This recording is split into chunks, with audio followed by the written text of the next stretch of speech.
आजच्या कृषी क्षेत्रातील मोठ्या बातम्या, शासनाच्या घोषणा, अनुदानातले बदल, खरेदी धोरणे आणि बाजारभावांमधील हालचाल सर्व काही तुम्ही पाहणार आहात एका व्हिडिओच्या माध्यमातून। मंत्री झिरवळ अंधारात अन एसीबी मंत्रालयात लाचखोर कारकुनाला 3 दिवसांची पोलीस कोठडी। गृह खात्याच्या पूर्व परवानगीनेच एसीबीने टाकला छापा। माझ्या कार्यालयातील व्यक्तीने लाच घेतल्याचा संबंध माझ्याशी असल्याचे सिद्ध झाल्यास मी मंत्रिपदाचा राजीनामा देईल, अशी भूमिका मंत्री नरहरी झिरवळ यांनी मांडली। राज्यसभेत दुष्काळग्रस्त मराठवाड्याच्या पाणी प्रश्नावर मुद्दा उपस्थित। अरबी समुद्रात जाणारे सह्याद्रीचे पाणी गोदावरी आणि कृष्णा खोऱ्याकडे वळवण्याची खासदार कराडांची मागणी। सह्याद्री पर्वतरांगांमधून दरवर्षी अरबी समुद्रामध्ये विलीन होणारे सुमारे 100 टीएमसी अतिरिक्त पाणी गोदावरी आणि कृष्णा खोऱ्याकडे वळवणे अत्यावश्यक असल्याचे त्यांनी स्पष्ट केले। केंद्र सरकारने या संदर्भात तातडीने सकारात्मक निर्णय घ्यावा, अशी मागणी देखील त्यांच्याकडून करण्यात आली। हैदराबाद गॅझेटनुसार 58 लाख नोंदी, कुसबी प्रमाणपत्रासाठी 11,86,000 अर्ज दाखल। 1ली ते 8वीच्या विद्यार्थ्यांना मोफत दप्तर, स्थानिक स्वराज्य संस्थांच्या शाळांमधील 41 लाख विद्यार्थ्यांना लाभ। या योजनेसाठी तब्बल 165 कोटी रुपयांच्या निधीला प्रशासकीय मान्यता देण्यात आली। राष्ट्रवादीच्या विलीनीकरणानंतर नेतृत्व अजित पवार करणार होते, शरद पवार गटाचे प्रदेशाध्यक्ष शशिकांत शिंदे यांचा दावा। अजित पवार गटाचे प्रदेशाध्यक्ष सुनील तटकरे आणि कार्याध्यक्ष प्रफुल्ल पटेल यांनी विलीनीकरणाची चर्चा धुडकावून लावल्यानंतर आता विलीनीकरण शक्य नसताना हा लेख प्रकाशित झाल्यामुळे वेगवेगळे अर्थ काढले जात आहेत। गहू निर्यातीला केंद्र सरकारकडून मान्यता, गव्हाच्या अतिरिक्त उत्पादनांना तसेच साखर निर्यातीला परवानगी देण्यात आली। नंदुरबारला वाढीव बँक शाखा 30 जूनपर्यंत सुरू होणार, अंमलबजावणी समितीमध्ये चर्चा झाली। दुर्गम भागात शाखा सुरू करण्यावर भर राहणार। पॅनिक सेलिंगमुळे सोयाबीन दबावात, बाजारातील घसरण तात्पुरती, भाव पुन्हा वाढण्याची शक्यता। भारत अमेरिका यांच्यामधील व्यापार करारानुसार भारत अमेरिकेचे सोया तेल आणि DGCM आयात करण्यामध्ये हे स्पष्ट झाल्यानंतर त्याची प्रतिक्रिया म्हणून सोयाबीनचे भाव घसरले आहेत, परंतु अजून अंतिम कराराविषयी केवळ संयुक्त मसुदा जाहीर झालाय। प्रत्यक्ष करार होऊन त्याचा परिणाम दिसायला अजून काही महिने लागणार आहेत। तरीही व्यापाऱ्यांनी मार्केट सेंटिमेंटच्या नावाखाली भाव पाडण्याचा उद्योग केल्याचं दिसतंय। गुरुवारपासून याचा परिणाम कमी होऊन सोयाबीनच्या भावात पुन्हा 200 ते 300 रुपयांपर्यंत सुधारणा झाली।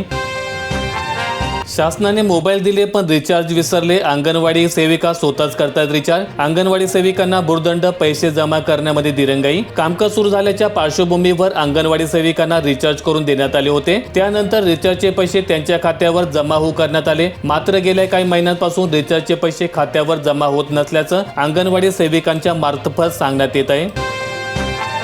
CCI केंद्र 15 फेब्रुवारीला बंद होणार, दराबावी उत्पादक शेतकरी हवाल देईल। नंदुरबार जिल्ह्यात कापूस हंगामाचा शेवटचा टप्पा सुरू झाला असून कापूस उत्पादक शेतकऱ्यांच्या अडचणीत वाढ झाली।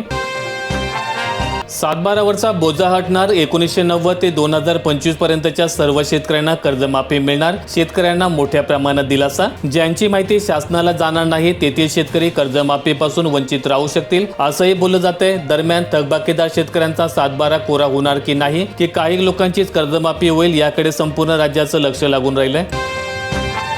धनंजय मुंडे, माणिकराव कोकाटे पाठोपाठ मंत्री झिरवळांपाटी ही शुक्लकाष्ट, आरोप सिद्ध झाल्यास राजीनामा देईल, ठाम भूमिका। वाशिम जिल्ह्यात जलजीवन योजनेचे पाणी ठरतोय मृगजळ, अंमलबजावणीला हरताळ, जिल्ह्यात पाणी टंचाईचे संकट घडत, शासकीय निधी हडप, उर्वरित कामे अपूर्ण। यवतमाळ जिल्ह्यात बांधकाम साहित्याचे होणार वाटप, तालुका स्तरावर सुविधा मिळणार, जिल्हाधिकाऱ्यांचे निर्देश। एका दिवशी 500 बांधकाम कामगारांना लाभ मिळणार। हमीभाव कायद्याच्या हमीवरून कृषी मंत्र्यांची काँग्रेसवर टीका, हमीभाव खरेदीत वाढ झाल्याचा दावा केलाय। केंद्र सरकार हमीभाव कायद्याची हमी कधीपासून लागू करणार, असा थेट सवाल खासदार राजीव शुक्ला यांनी उपस्थित केला आणि यावर कृषी मंत्री चव्हाण यांनी शुक्ला यांच्या प्रश्नाला थेट उत्तर न देता काँग्रेसवर निशाणा साधला। राज्यामध्ये 25 PSC बांधूनपूर्व 202 आरोग्य उपकेंद्रे सुरू होणार, 24 कोटी 92 लाख रुपये मंजूर, साहित्य पुरवठ्याचे काम आदेश।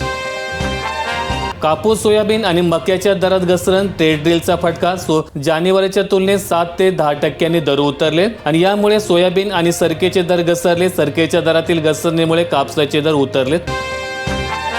करमाड परिसरात नोंदणी करूनही महिनाभरापासून मका खरेदी केंद्राच्या गेटवरच पडून उद्दिष्ट पूर्ण झाल्याचे सांगून खरेदी केंद्र बंद केल्यामुळे शेतकऱ्यांनी दिला रास्ता रोकोचा इशारा। छत्रपती संभाजीनगर जिल्ह्यात सुरू असलेले मका खरेदी केंद्र महिनाभरापासून बंद असल्यामुळे मका उत्पादक शेतकरी हवालदिल झाल्याचं पाहायला मिळतंय। ऑनलाईन नोंदणी केलेल्या शेतकऱ्यांना उद्दिष्ट पूर्ण झालं असं सांगून मका खरेदी केंद्र बंद करण्यात आलंय।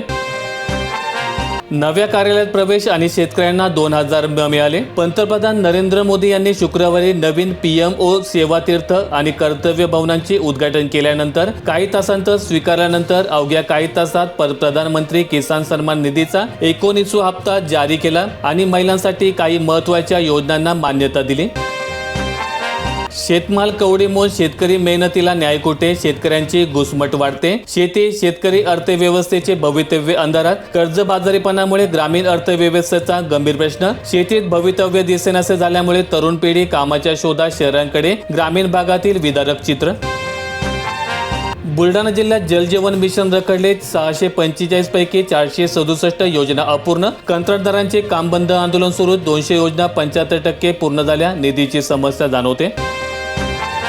शेतकऱ्यांच्या पदरी घोर निराशा, धान संपलंय आणि खुल्या बाजारात भाव वाढले। दरवाढीचा फायदा व्यापाऱ्यांनाच, पारंपरिक शेतीला फाटा, नव्या पिकांचा शोध सुरू। सरकारी रुग्णालयात उपचार मोफतच मिळणार, 16 जानेवारीच्या पत्रामुळे संभ्रम, नवीन निर्णयानुसार आदेश रद्द। आता जिल्हा रुग्णालयामध्ये OPD पासून एक्स-रे, CT स्कॅन, रक्त तपासण्यासह इतर उपचार तपासण्या अगदी मोफत होणार आहेत। रुग्णांना एकही रुपया मोजावा लागणार नाही। गोंदिया जिल्ह्यातील शेतकऱ्यांचे 313 कोटी रुपयांची चुकारे थकले, 40,000 शेतकऱ्यांची आर्थिक कोंडी। धान खरेदीने पार केला गेल्या वर्षीचा टप्पा, 51,998 शेतकरी धान विक्रीच्या प्रतीक्षेत। वीज वितरणच्या प्रीपेड मीटरला ग्राहकांमधून होतोय मोठा विरोध, न्यायालयीन लढा सुरू। उच्च न्यायालयातील 18 फेब्रुवारीच्या अंतिम सुनावणीकडे सर्वांचं लक्ष। हायवेवर ट्रकचा प्रवास होणार सुरक्षित, ब्रेक यंत्रणेसाठी नवीन नियम लागू होणार। रस्ते वाहतूक महामार्ग मंत्री नितीन गडकरी यांची लोकसभेत माहिती। गडकरी यांनी सांगितलं की चालकाचा थकवा कमी करण्यासाठी ऑक्टोबर 2025 पासून सर्व ट्रकच्या केबिनमध्ये एअर कंडिशन बसवणे बंधनकारक करण्यात आलं आहे आणि यामुळे लांब पल्ल्याच्या प्रवासात चालकाची एकाग्रता टिकून राहण्यास मदत होईल। जालना जिल्ह्यात पोखरासाठी 24,504 अर्ज, केवळ 1200 शेतकऱ्यांना पूर्वसंमती। पोखरा टप्पा 2 ला सुरुवात, 176 गावांमध्ये राबवला जातोय प्रकल्प, कामाला गती मिळणार।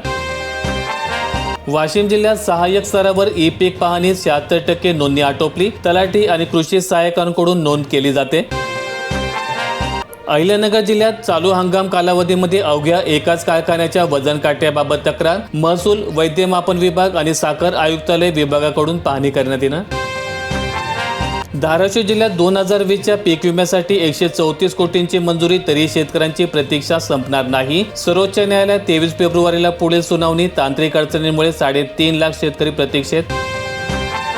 खडकवासला कालव्याचे आवर्तन सोडले, पण 14 दिवसच पुरेसे पाणी मिळाले नसल्यामुळे इंदापुरातील शेतकऱ्यांमध्ये नाराजीचा सूर। पीक विमा योजनेत 217 कोटींचा घोटाळा, लागवड नसतानाही कागदोपत्री केळीची बाग दाखवून पीक विम्याचे संरक्षण मिळवण्याचा प्रयत्न करण्याचा कृषी विभागाने भांडाफोड केला। सौरक्रांतीत महाराष्ट्राची गगनभरारी, PM सूर्यघर योजनेत राज्य देशामध्ये दुसरं तर नागपूर अव्वल। मक्याला योग्य भाव मिळणे झाले दुरापास्त, प्रति क्विंटल 1500 रुपयांपर्यंतचा भाव, खर्च मात्र 1952 रुपये। लागवड खर्च निघणे ही शेतकऱ्यांसाठी अवघड। कर्जमाफीची तयारी, डेटा संकलनाला उद्याची डेडलाईन, शेतकरी कर्ज सवलत योजनेसाठीच्या हालचाली झाल्या गतिमान। कोणत्याही परिस्थितीत 15 फेब्रुवारी 2026 पर्यंत सर्व बँकांनी आपल्याकडील कृषी कर्जदारांची माहिती पोर्टलवर अपलोड करणे अनिवार्य असणार आहे। व्हिडिओ आवडला असेल तर लाईक ठोका, शेअर करा आणि अशा दैनंदिन शेतकरी बातम्या अपडेट मिळवण्यासाठी सबस्क्राईब करून बेल आयकॉनचं बटन दाबा।